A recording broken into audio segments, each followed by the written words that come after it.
You're watching Capital Connection from the Illinois State Capitol. Welcome back. We're now joined by a special guest. We have Deputy Governor Andy Manar here. Thank you so much for joining us. Thanks for having me. We are less than a month out from the governor's big budget address, State of the State speech. I wanted to have you on to talk a little bit about the state finances. That's been the big topic this fall, and I'm sure going into the spring here. Let's just start with the elephant in the room, I guess, the Gombe report from November. It says there's the big $3.2 billion projected deficit if no spending changes happen. How are you guys going about, tackling that as we're waiting for the governor's big budget proposal? Yeah, so I think, Cole, the easiest, we get this question a lot, rightfully so. The easiest way to answer it is to say this. The governor's never going to sign, he's not going to propose, he's not going to negotiate, he's not going to sign a budget that's out of balance. That's been something that he has said consistently since day one. And this year is no different. That projected gap in terms of how expenditures and revenues line up if nothing changes is something that the governor has successfully managed now year after year after year. So if past is prologue, working with the General Assembly and keeping our eye on the ball and keeping guardrails on this process, we will end up with a balanced budget in May. But the first step is the governor's going to put forward a request of the legislature in a little bit less than a month, in a matter of weeks, that will be balanced, and that will start the process officially. The 3.2 is getting that number is getting a lot of attention, but in those Gombe predictions, you also look down the road and it shows that, if no changes are made, that would continue to get bigger and bigger in following years as well. And I'm curious, just from your perspective, are we looking at a structural deficit right now? And when you're looking at something, if it is structural, how do you tackle that beyond maybe increased revenues or cuts to departments? Because if the departments are cut, we see some cuts this year, cutbacks this year, they're just going to be back at the table again looking to get that money back to next year. I'm just wondering how the governor's office is really approaching these kinds of negotiations. Yeah, so I think a couple of things. First, I think if we look at what has been accomplished, it gives a good roadmap of how the governor is going to present a budget request to the General Assembly. First of all, we actively manage expenditures. So if there are programs in the state budget that we see a trend where they're increasing in costs exponentially, we don't just let it happen and just ignore it. We get right in there and we start to manage those costs and bend that cost curve down. We also take a broad approach to how can we make government more efficient. We're never done there, by the way. We can always make government more efficient. We can consolidate funds in the Treasury. We can reprioritize vacant positions. We can make sure that agencies work together so they're not duplicating responsibilities and expenses. So that's number two. We're gonna continue to make government more efficient. And then I think number three, which is something that oftentimes gets lost in the budget discussion, is we're going to continue, and the governor has led with this literally every day he's been in office, in making sure that the state's economy continues to grow. That means adding jobs. It means keeping companies that are in Illinois so they grow here, not somewhere else. It means bringing new companies into Illinois, which we've had a great track record on. So when the economy grows, state revenues grow, and that helps support state government. Our GDP just surpassed $1 trillion. We would be a member of the G20 if we were allowed to be. So those are the three things I think you will see from the governor in this year's budget proposal. I've always been fascinated waiting for the speech because the past few years especially, we've seen that. I've been describing it as just kind of the clever ways to kind of find that revenue. Last year we saw it there were some tax increases, but they were very targeted. You saw things like the sports betting tax increase, or we saw the negotiations with retail merchants for that exemption to kind of find ways to increase the revenues without making it a blanket where everybody feels those effects. And I'm curious if is that a temporary or a resource, I guess? Is there only so many ways you can find those kinds of areas before we start to have larger discussions about state revenues? Yeah, I think yes. I mean, but things. The state budget is not static. The economy is not static. Things change. Laws are static until they are changed. So I think it's important that and we do this, and the governor has talked about this. You mentioned a few. That as things in our economy change, that we also keep up with those changes. For example, years ago, making sure that online retailers were at the same playing field as brick and mortar small businesses. That was a change in consumer behavior that resulted in a change in state government, which brought revenue in that has been devoted to things like education and healthcare, the things that people think is important. I think those are limited options, perhaps in the coming year. But I do want to say this, we start with, and the governor demands always that we start with a conservative revenue estimate. Years ago, raising the revenue estimate arbitrarily was used to solve problems when we know, it's common sense, that doesn't solve a problem. So we start with a conservative revenue estimate that is in line with, COGFA, the Legislative Commission, in line with the experts at the Department of Revenue, that sift through numbers and come up with a solid revenue figure for us to base spending off of. So that is one of the first steps. You start with a revenue number that isn't pie in the sky stuff, that is something that we know we can achieve or are confident we can achieve, and then you work from there. But I do think, to your point, I think those options are somewhat limited in the coming year. We saw the President Trump get sworn in for his second term, and there's been this, conversation happening around the Capitol here, this uneasiness about federal funding coming to Illinois. We've already seen some actions from the White House about leveraging the money that the federal government gives out and getting compliance with their priorities in return.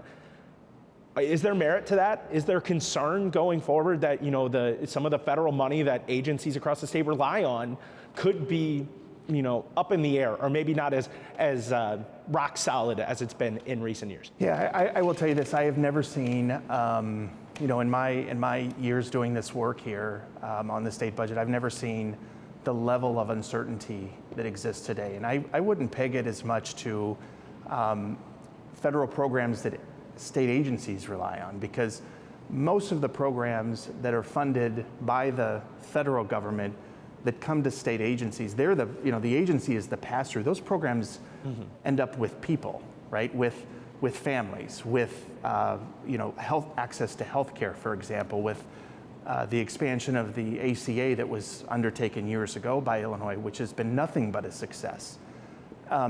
So I have never seen the level of uncertainty that we are experiencing today. And that presents a particular challenge for the governor and the General Assembly in terms of how to handle what could be coming from a very set of haphazard decisions that are now we're seeing from the Trump administration in Washington. So, the governor has handled challenge after challenge after challenge. Every year he's been in office. This is just another one. It's a big one.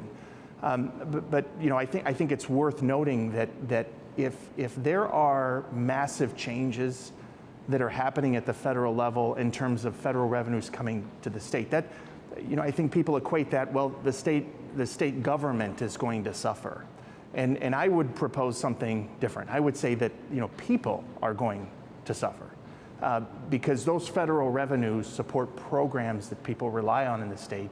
And that's something that we're going to have to address at the same time as we're addressing, what is a projected gap between revenues and expenditures. The good news is this, the governor each year has proposed a balanced budget. It has produced results, 9 credit upgrades after 21 credit downgrades. The rainy day fund is at a record high because of the governor's leadership. The things are going in the right direction, and the governor's not going to lose sight, or he's not going to, he's going to keep his eye on the ball, and we're going to stay in that direction.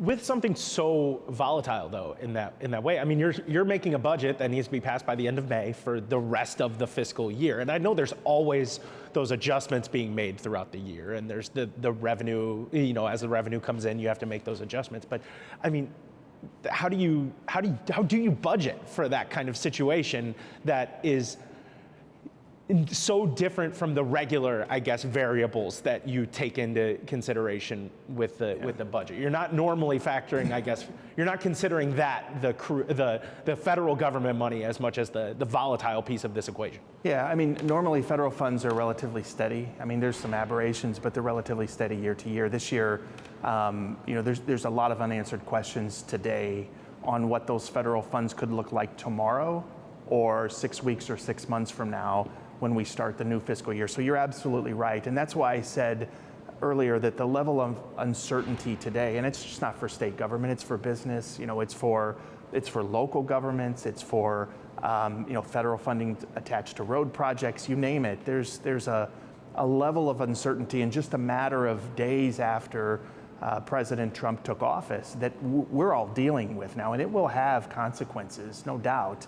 I would just go back to this. The governor has managed the state's finances through crisis after crisis. And if you look at that track record, you should come to the conclusion that this is just yet another massive challenge that we face in the state, that we will work our way through by managing the budget well, by making sure that we're curbing expenditures where we can, by making sure that we make state government efficient, and we still provide for things that people expect. Schools that are well funded, access to health care and child care, making sure we're addressing issues that crop up during the year. We can do those things, and we can do those things, and the governor has shown that year after year. There's another layer to this too, though, where you mentioned the impact would be to families, to people that benefit from the programs themselves.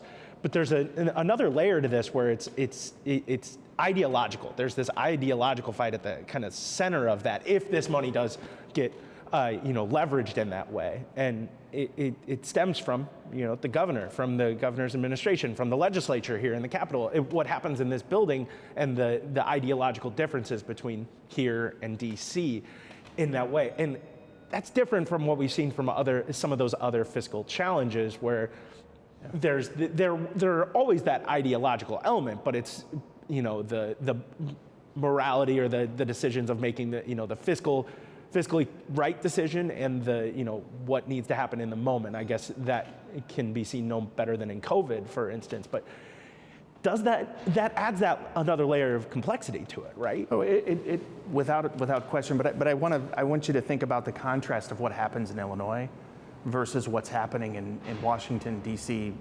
this week. In Illinois, we have steady leadership. We have led by Governor Pritzker and the General Assembly when it comes to the state's finances. There are no haphazard decisions that are taking place today, and I would say that that's not going to take place when the governor presents his budget in a few weeks. So folks here we have our eye on the ball. We know that the budget has to be balanced, and that may mean we have to curb some things back for a while. It means that we have to dig in deeper to make sure that we have a state government that is as efficient as possible. But at the end of the day, what guides the governor's decision making is making sure the budget is balanced and being disciplined about fiscal decisions. That is in stark contrast to what's happening in Washington. That's decisions.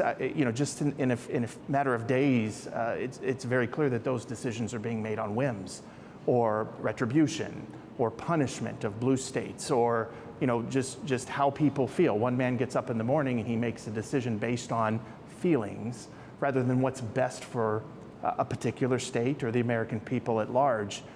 That's in stark contrast to how we handle budgets in Illinois. So regardless of the challenge that might come at us because we have a projected gap, or because decisions in Washington affect the state budget, Governor Pritzker is going to lead just as he always has, which is being fiscally responsible, actively managing the budget, and making disciplined decisions. I'm going to end this here with another question that I know you've gotten plenty of times, but maybe I'm the first one to ask you this budget cycle. We often hear about the increases in the overall state spending that have been seen year over year during Pritzker's time in office, and how much larger the budget is compared to before. And we're no doubt going to hear that this coming spring, especially from Republicans in the building. Last year, there was a lot of questions on if that budget was going to be the one where we finally saw that reverse in trend. And that didn't happen. We saw the increases, albeit smaller than we've seen in previous years.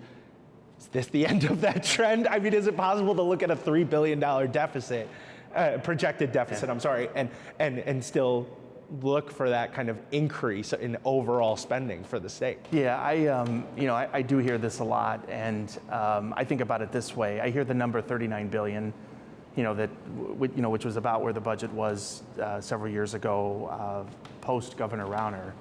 I would just say this: that number wasn't a real number. So if the budget is 39 billion and you have $17 billion worth of unpaid bills sitting at the comptroller's office, that tells you that there was not a realistic projection of expenditures to begin with. Expenditures are, that's the number we use for budget. So if there's $39 billion of planned expenditures, but you have $17 billion of unpaid bills, which actually happened, don't forget that, right? It wasn't that long ago, sitting at the comptrollers for us to pay, there's something dramatically wrong with that picture.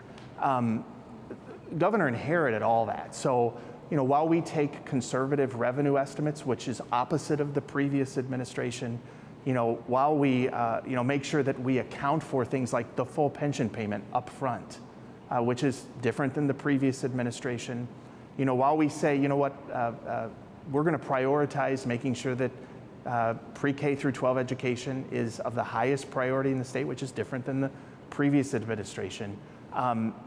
Regardless of the size, the governor's commitment to the budget being balanced is real, as evidenced by all of the budgets that he has proposed, negotiated, and signed into law. So, I get the question, but I would just respond by saying, were those real numbers to begin with? I mean, we had a whole lot of fantasy there for a while with Bruce Rauner.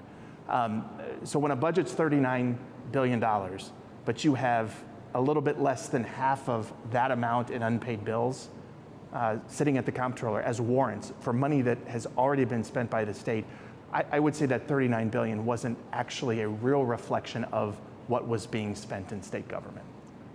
Deputy Governor Andy Menard, thank you so much for joining us. You bet. Thank you. We'll be right back.